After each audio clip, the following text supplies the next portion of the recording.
Good afternoon, everyone.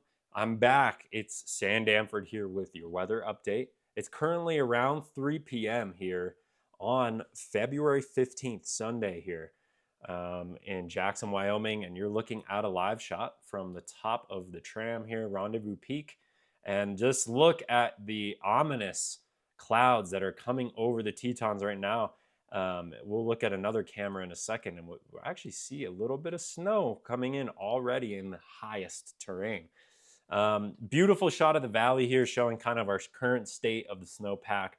I think if you're in the valley, you've been thinking, wow, this is absolutely incredibly low amounts of snow, which is correct. It's on the lower percentile. However, we got some good news coming. We're going to talk about it in this video. The last time I talked to you guys, we were talking about a massive high pressure. I haven't checked in around these storms in a while. This last week, we got a great storm. Solid snow up in the higher terrain is just putting us in a little bit better of a situation. And luckily, we are seeing a great storm series signal on most of the models, and just looking at the forecast and looking how things have flipped and changed. Very grateful. We needed it really bad. Beautiful shot here. I mean, look at this, just gorgeous. Seeing you can kind of see those high clouds. If you look just past Cody Peak here, you can really see, there's Cody Peak. You can see the high clouds coming off of this storm that's coming into California right now. And in a moment, I'm going to show you a satellite view of this thing. It's a sight to see. It's good. These are all good things to see. So yeah, another webcam. Just want to show you it's shaking from a little bit of the high winds. You can see a high amount of, you can see those clouds going in the favorable orographic lift there on the Tetons. So we're actually looking at the backside of the Tetons there. And that's what's happening, is we're getting a little bit more snowfall from the lift that's happening from the high terrain. And if we go to the current radar, that we see that reflected. We see a little bit of noise here, or sorry, not noise. That is precipitation, but just very, very little blip of precipitation. And by the way, if you guys ever check out radar, just real quick, this is artifacting and is noise, and that's actually caused. I believe this little segment of noise is caused by the windmills out by Idaho Falls. Don't quote me on that, but I do know part of this is that. I don't know what the other part is, but just FYI, if you're ever looking at our most closest radar station to Jackson, which is the KSFX radar outside of Pocatello, you will see that artifacting. But this is just some snow, light snow up in the higher terrain, high winds. And guys, finally, winter weather advisories are issued. We are finally seeing this happening. This from our National Weather Service out in Riverton, Wyoming. And yeah, we're seeing what we can expect is some 5 to 10 inch accumulations up in the higher terrain. I think down in the valley, we're going to see a more like a 1 to 2 inch accumulation. We'll get into the details of that here in a moment. And yeah, and then also just some higher gusts, definitely up on the ridges. I think we're going to see some higher, we could see some higher gusts up there as the storm comes in. So let's jump right in here. Let's see what is going on. Look at the just sheer swirly twirly size of this low pressure off the California coast. It's looking beautiful. I mean, that is a great little eye there of the low pressure. And you are seeing tons of moisture being flung, coming off the Pacific Ocean, being flung into the California coast, and definitely into the high Sierras. Storm is great news in terms of snow accumulation up in the high Sierras, and we will be benefiting. You know, you could look at it as a bummer that they're getting so much more than we are, and that you know, that is a fact. But I think for me, I am just grateful that we are definitely. I think the entire West is benefiting from all these storms. So yeah, I count it as a win for all of us. This is great. And you could see like how we saw reflected in that live view. You can see the high clouds right there. You can see some of the high clouds with a little bit of alto stratus type of clouds, these leading edge, just the edge of the energy coming in. Yeah, this is great news. So Let's talk about timing. Let's get into this model here. This is the HRRR, a high resolution model that really can show us a little bit more detailed timing. Um, so yeah, let's get right into it here. This is what the radar could look like. And I'm just using reflectivity, so you're not going to see it as snow. It's going to look like rain, which actually, why not? I'll turn on reflectivity and then just give it a little load. But yeah, we're looking at about a Monday evening arrival of this thing. I think is probably the best timing. So this is throughout the day on Monday right here. So throughout the day, 216, just leading edge. One thing I want to point out that's going to happen before the storm is we're going to get this lift. The storm is going to be lifting warmer temperatures, southerly flow. So unfortunately for the valley, I think up in the high terrain, we're luckily going to be holding on to our freezing temperatures. In the valley, I mean, today it's warm, but it's going to be warm tomorrow again. So we're going to unfortunately see melting again, and it's going to feel like this sinking feeling. Are we losing all of our snowpack once again? Oh my gosh. Well, yes, it's pre-storm, and then we will be getting some snow back in the valley.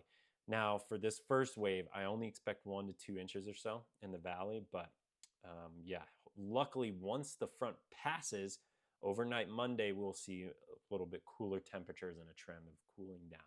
So yeah, this is Monday afternoon, and then we see here this is around what would this be? This is around Monday, a little bit more towards 3 p.m., 4 p.m. We see a little bit of that snow definitely in the high terrain, maybe a little bit of drizzle rain in the low terrain, unfortunately, but that's just how it's coming in. And then we really see the bulk of it hit overnight hours coming into around 9, 10 p.m., all the way through the night into the early morning hours on Tuesday morning. And then that continues Tuesday morning. I mean, just continues snowfall. I think we'll see snow showers, a little bit of banding happening. And that's kind of the timing in the short term. Now, let's talk quick about some totals. Snow total wise, we have basically a good smattering across all the west. I mean, look at all this pink. In pink there, that's around 9 to 12 inches. So 9 to 12 inches, meaning around a foot of snow on the high end. And if I grab my little, yeah, there we go. I've got this little handy dandy thing to show us what these values are.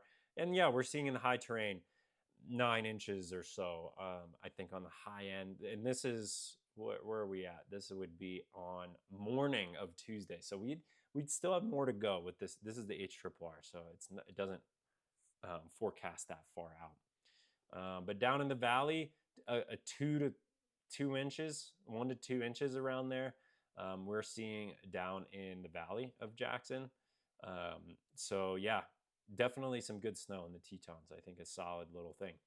Let's talk about the dynamics real quick about what's going on. This is awesome to look at. This is 500 millibars, which is 18,000 feet up in the atmosphere, the mid levels. It's a really good way for us to see the troughs and the ridges. So I was talking, now it's a month ago. So yeah, I was talking about a big high pressure ridge. That was our problem before. Thankfully that has subsided and gone away, and we've completely flipped the pattern. So now we have a low pressure train or storm series, and this is reflected in this model. We're looking at the European model, looking at 500 millibar winds, and you can just see, there's our storm coming in right now. It's a little bit more of a southerly storm track overall, so that's why the Tetons aren't getting quite as much as Colorado, down in Utah, on this one at least. But if we go into Wednesday, here we go into Wednesday night and then Thursday, this next trough is a little bit more northerly, and then the one after that is coming into next week, another storm, and that one's so far, that's a little far out. We'll keep an eye on it, but it's looking really good, favorable position for that one. But Again, overall, all I can say is we're getting storms. We're getting a storm series, and that's really, really awesome. So grateful for that. Look at that. That's a beautiful thing to see. Storm series, one after the other, tons of low pressures. I want to show you vorticity, which is upper air, basically twist. And this is also at 500 millibars. And you can really see the storm series here. Do you see those little lobes of spin? There's one, two, three, and they're kind of like swinging down over Oregon, California, those areas, the West Coast. I mean, look at that. And that is great to see. That is what we call storm training. And this is awesome stuff to see. So let's talk about snowfall totals. Let's see what we got here. So according to the European model, by around Tuesday morning, they're in line with around what the HRRR was saying, 7 to 8 in the mountains, the higher terrain. This is showing a weird shadowing band thing. I wouldn't take too much stock where we're only getting an inch or two up in the high terrain, between the Snake River range. I wouldn't worry about that too much, but that's just an interesting little thing sometimes the models do. And then, yeah, but I just want to kind of quickly foreshadow. I mean, we go ahead to Thursday, February 19th, February 20th on Friday, and it just continues to consistently pile up. And I think we can confidently say that we're going to see consistent snow. Whether it's massive or not is a little bit, we'll get granular with these videos a little bit, but I think this is just good to say. I mean, look at that. This is going into Friday of February 27th, so in 2 weeks. And we're looking at a couple feet potentially in the Tetons total over that time. So that's great. HRRR, again, similar thing from that last model, 7 to 8 in the high terrain, 1 to 2 inches in the valley. And let's quickly, at the end of this video, let's just talk about looking ahead. We are looking right now at the GFS, just precipitation and type and rate, just to kind of give you guys a little bit more of a sense. When I show you the upper levels, it's kind of hard to envision. Well, what does that mean for us on the ground? Well, this is just a rough idea of how these storms could look, but I just wanted to show you this. This is the GFS. Here's that first wave, right, on overnight, on Monday night late. And you see that first wave come through, refresh once again on Wednesday.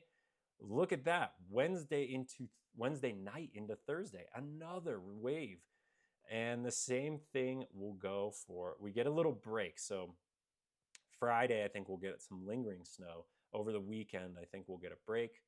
And then going into Tuesday of next week, Tuesday night, we are seeing even more snow and then continued again. So I love seeing this. We're seeing the signals. We're kind of looking in fantasy land, but it's good to see just low pressures in there. And yeah, this is also the European model, similar thing, showing just wave after wave of snow in the west, and we love to see that. So last thing I want to talk about too is just the winds. I think this storm is going to bring some gusty winds to the high terrain. This is Tuesday morning, and you can see we're seeing, let's grab this little indicator thing. I mean, we're seeing some 40-mile-an-hour sustained winds up in the high terrain. So we could get gusts around 40 to 50 miles an hour, I think, on the high end. And then in the valley, it wouldn't rule out 25, gusting 25 to 30 miles an hour. So it will get gusty with the storm. Good amount of energy inbound, so just be prepared for that. And then this is the long-term signal. I like to end on this. We are seeing still a slightly above average temperatures for the 6 to 10 day outlook, but luckily not nearly. I mean, we're remaining around average. This isn't a huge orange signal like you're seeing here down in Texas. This is a lot lighter. It's good news. Most of the west is actually forecast to be below average. So that's great on the temperature front. And then look at that, y'all. Above normal precipitation is still forecast for the 6 to 10 day outlook. And if we go to the 8 to 14, same thing. So love seeing this. This is good signals. And I think we're getting more confident on this. And I'm excited to be out in the snow. Look forward to doing some more consistent forecasts. And we'll just end here on this shot of Snow King here and the Tetons. You can see a little bit of that high snow up there. And yeah, can't wait to see how the snow stacks up tomorrow night. Probably do a little forecast either tomorrow or Tuesday, just updating about the timing of these storm series. Thanks for tuning in. Follow my Patreon. I'm posting much more there. I'm going to post a couple things on YouTube because of the access just to get it out there. But my Patreon is the place to be. I got a new mic setup. I'm trying to get a little bit more honed in with my production here. So hope to see you soon. Sam Danford here, and we'll see you soon.